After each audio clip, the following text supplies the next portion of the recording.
Mic check 1 2 1 2. And what's going on? It's Fine Printingsworth, and this is Midgie.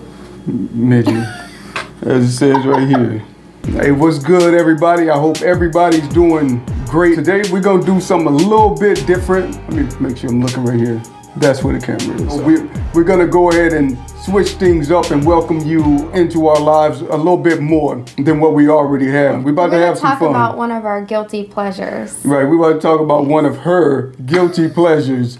You know, y'all hear me talk enough all the time. So now that I have the opportunity to sit back and let my wife talk and entertain you guys, now I'm about to sit back and be quiet, okay?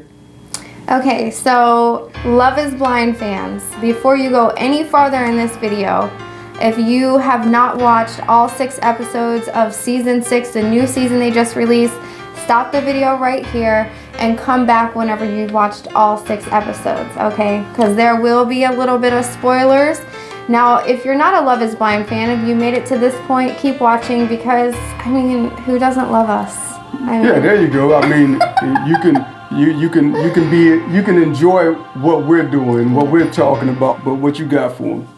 I think the concept of the show is good because if you haven't watched Love is Blind, it's basically a show where you have, you know, dozens of singles and they meet each other through pods, like behind a wall, and you don't get to see each other. And it's basically like speed dating until you start forming a connection with somebody, and then you can continuously meet them in the pod over and over, and you don't get to see each other unless you propose, right? So the concept, the idea behind, you know, falling in love with somebody based off of their personality, their morals, their values, their character, you know, things like that. The idea and the concept of it is great, but it doesn't always work out that way, which we are seeing like with every season. I think it gets a little bit more weird, and this season was no different, okay? As a matter of fact, I think it was even more weird than the last season. So let's start talking about some of the couples. Again, spoiler alert, if you haven't watched, stop watching the video.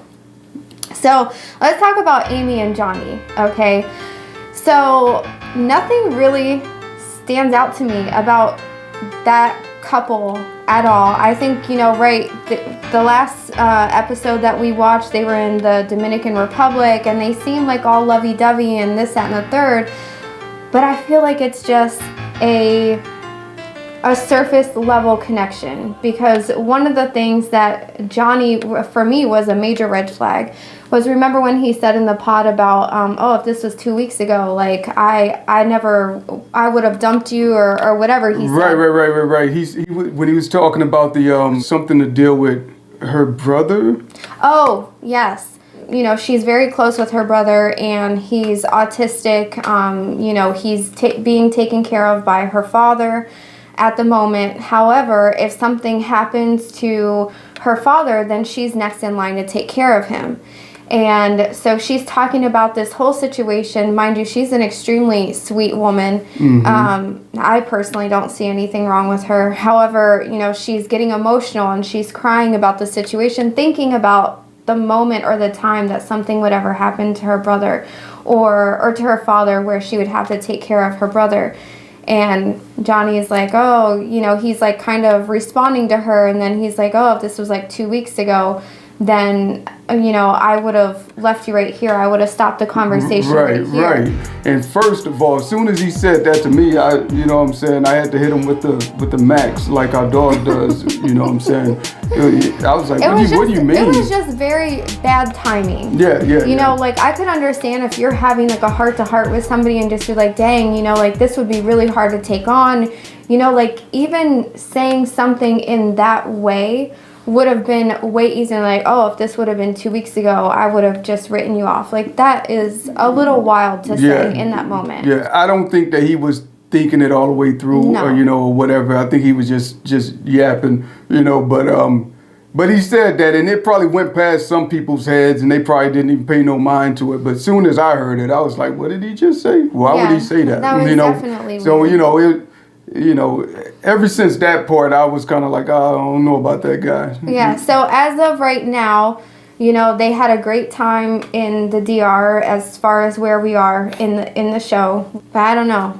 We'll have to revisit this when the season is over, because I feel like something is up with him, and maybe I'm wrong. Maybe I'm wrong. It doesn't seem like there's much of a connection, but It feels very surface level. you know, Amy, she did say that the more they spend time around each other, the more they kind of become more of one. And so I think he's growing on her. She said that he wouldn't have been her type had Right. she seen him out in the real world, but since they had to meet through a wall. But so that's that situation.